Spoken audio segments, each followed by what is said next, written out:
ആദ്യമേ പ്രവാചകരെ സ്നേഹിച്ച ആളാണ്. അവന്റെ ആശയത്തിനെതിരെ പ്രതികരിച്ചപ്പോഴാണ് മുഹമ്മദ്, ഇത് പറയാനടാ നീ നമ്മളെ വിളിച്ചു കൂട്ടിയത് എന്ന് ചോദിച്ചത്.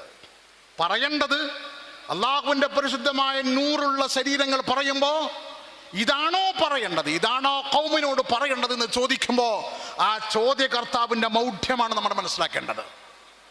പറയേണ്ടവർ പറയേണ്ട സമയത്ത് തുറന്ന് പറയാൻ ഇതിനാണോ വിളിച്ചു കൂട്ടിയെന്ന് ചോദിച്ചു. കയ്യങ്ങ് ചൂണ്ടൻ. വിശുദ്ധമായ ഖുർആനിൽ അല്ലാഹു തആലക്ക് വിഷമുണ്ടാകാൻ അല്ലാഹു തആല പറയുന്നു, തബ്ബത് യദാ അബീ ലഹബിൻ വതബ്, അബൂലഹബിന്റെ കരങ്ങൾ നശിച്ചു പോട്ടെ. അത് നശിക്കാൻ ഇങ്ങനെ പ്രവാചകരോട് ചേർന്ന് നിന്നവർ, പ്രവാചകരെയല്ല കണ്ടത്, അബ്ദുല്ലായുടെയും ആമിനയുടെയും മകനാകുന്ന മുഹമ്മദിനെയാണ് അവർ കണ്ടത്. നമ്മളെ കാണും പോലെ കണ്ടു. എന്നാൽ പ്രവാചകരെ കണ്ടപ്പോ, അസ്റഫുൽ ഖൽഖിനെ കണ്ടപ്പോ, അസ്റഫുൽ ഖൽഖിനെ ഉൾക്കൊണ്ടവർ എല്ലാം ഒഴിവാക്കിയിട്ടുണ്ട്. മഹാനായ ശഅദ് റളിയല്ലാഹു അൻഹു മാതാവിനെ ഒഴിവാക്കിയിട്ട് കടന്നു വന്നു. പ്രവാചകന്റെ ദീൻ ഉൾക്കൊണ്ടു എന്ന വിഷയം കേട്ടു. മാതാവ് പട്ടിണിയിലാണ്. മാതാവിൻ്റെ മുമ്പിലേക്ക് പ്രിയപ്പെട്ട മകൻ കടന്നു പോകുമ്പോൾ ആ മകൻ കൊടുക്കുന്ന വെള്ളം ആ മാതാവ് കഴിക്കുന്നില്ല. എന്തേ ഉമ്മ പറ്റിയത്? ഒന്നുമില്ല, നീ ഇപ്പോൾ ഉൾക്കൊണ്ട പ്രസ്ഥാനമുണ്ടല്ലോ, ആശയമുണ്ടല്ലോ, ആശയം നീ ഒഴിവാക്കിയാലല്ലാതെ ഉമ്മ ഇനി ഒരിറ്റു വെള്ളം പോലും കുടിക്കൂല എന്ന് പ്രിയപ്പെട്ട മകനോട് പറഞ്ഞപ്പോ മകൻ പറയുന്ന മറുപടിയാണ് ഒരു 100 മനസ്സിലാക്കേണ്ട പ്രാധാന്യമെന്ന് പറയുന്നത്. അവിടെ ജസദല്ല, 100 ചേർന്നപ്പോഴുണ്ടാകുന്ന മറുപടിയാണ് ഉമ്മ.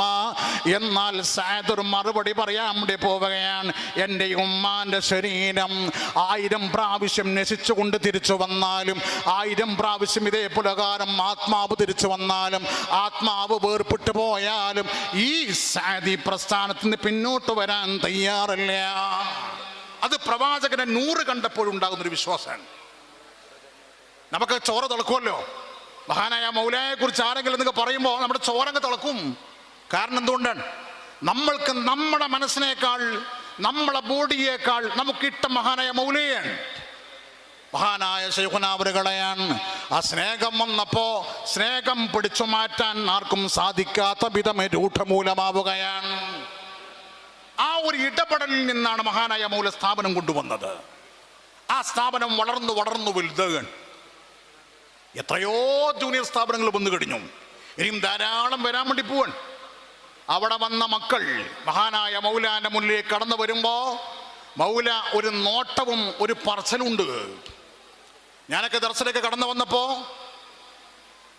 2 താല്പര്യവുമായി കടന്നു വന്ന ആളാണ്. മഹാനായ മൗലാന്റെ മുന്നിലേക്ക് എൻ്റെ പ്രിയപ്പെട്ട ചേട്ടൻ കൊണ്ടുപോയി ഏൽപ്പിക്കുമ്പോ മൗലായോട് പറയുന്നൊരു വാക്കുണ്ട്, എൻ്റെ കുട്ടി, എൻ്റെ അനുജൻ, മൂത്ത ചേട്ടനെ കൊണ്ട് എൻ്റെ പിതാവ് സാധിക്കണമെന്ന് ആഗ്രഹിച്ചൊരു മതപണ്ഡിതനാവുക എന്നുള്ളത് നമുക്കാർക്കും സാധിക്കാത്തത് നിങ്ങളുടെ മുമ്പിൽ കൊണ്ടുവന്ന് എൻ്റെ അനുജനെ ഏൽപ്പിക്കുകയാണ്. എൻ്റെ പ്രിയപ്പെട്ട ചേട്ടൻ പറഞ്ഞൊരു വാക്കാണത്.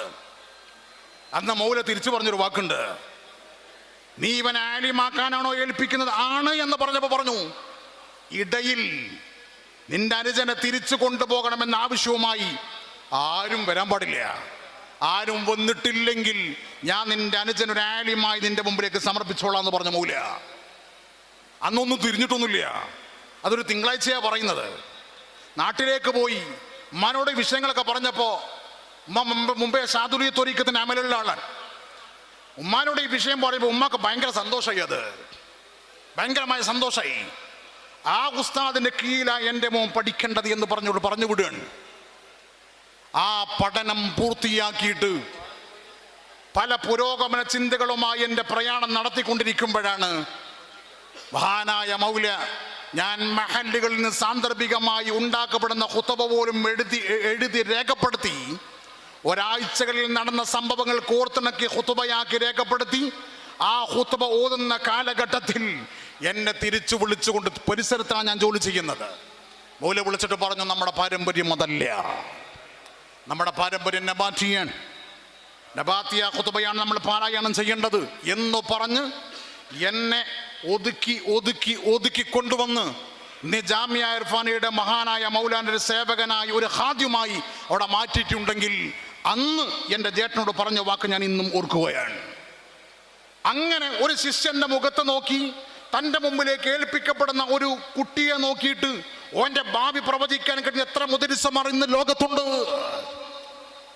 അങ്ങനെ പ്രവചിക്കാൻ കഴിയുന്ന ഗുരുവര്യന്റെ മുന്നിലേക്ക് തൻ്റെ പ്രിയപ്പെട്ട കുട്ടിയെ കൊണ്ടാക്കുമ്പോ ആ കുട്ടിയെ ചൂണ്ടിയിട്ട് നിന്റെ കുടുംബം, നിന്റെ നാട്, നിന്റെ മാതാവ്, നിന്റെ പിതാവ്, അവരെ ഞാൻ കാത്തോളാം, ആഖിറത്തിൽ ഞാൻ അവർക്ക് കാവലുണ്ടെന്ന് പറയുമ്പോൾ വിശ്വസിക്കാൻ വല്ല പ്രയാസം നമുക്കില്ല. കാരണം വമാ യന്തിഖു അനിൽ ഹവാ ഇൻ ഹുവ ഇല്ലാ വഹീയുഹാ. ആമിനാന്റെ പൊന്നുമോനെ കുറിച്ച്, അബ്ദുല്ലാഹിയുടെ പൊന്നുമോനെ കുറിച്ച് വിശുദ്ധ ഖുർആൻ പറഞ്ഞത് വമാ യന്തിഖു അനിൽ ഹവാ ഇൻ ഹുവ ഇല്ലാ വഹീയുഹാ. അള്ളാഹുവിൽ നിന്നുള്ള സന്ദേശം വരാതെ പ്രവാചകർ ഒന്നും പറയാറില്ല, ഒന്നും പറയില്ല. പറയാൻ നിർദ്ദേശം കിട്ടണം.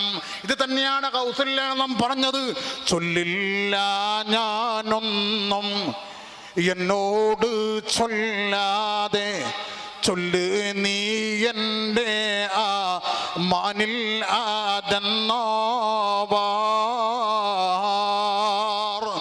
ഔസല്ലാദം അത് പറഞ്ഞിട്ടുണ്ടെങ്കിൽ മഹാനായ മൗല പറയാണ്, നമ്മളൊക്കെ സീറ്റുമായിട്ടാ പ്രഭാഷണത്തിന് പോകാറുള്ളത്, എവിടെയെങ്കിലും റഫറൻസ് കയ്യിൽ കരുതിയിട്ടാ പോകാറുള്ളത്. മഹാനായ മൗല പ്രഭാഷണത്തിന് പോകുമ്പോൾ സീറ്റ് പോലും ഇല്ലാതെയാ പോകുന്നത്. കാരണം അവിടുത്തെ മൗല കണ്യാല മൗല പറഞ്ഞു പ്രഭാഷണത്തിന് പോകുമ്പോൾ സീറ്റ് എടുക്കേണ്ടതില്ല, അവിടെ അല്ലാഹു തആല ഇൽഹാം തരും. ആ ഇൽഹാം തരുന്നതങ്ങ് പറഞ്ഞാൽ മതി എന്ന ആ പ്രഭാഷണമാണ് ലോകം കേൾക്കുന്നത്. ആ പ്രകാശനം കേൾക്കാനാണ് ലോക മുഅ്മിനീങ്ങൾ ചാടിയെടുക്കുന്നത്. ആ പ്രഭാഷണവും ആ പ്രാർത്ഥനയും കേൾക്കാനും ആസ്വദിക്കാനുമാണ് ലോകർ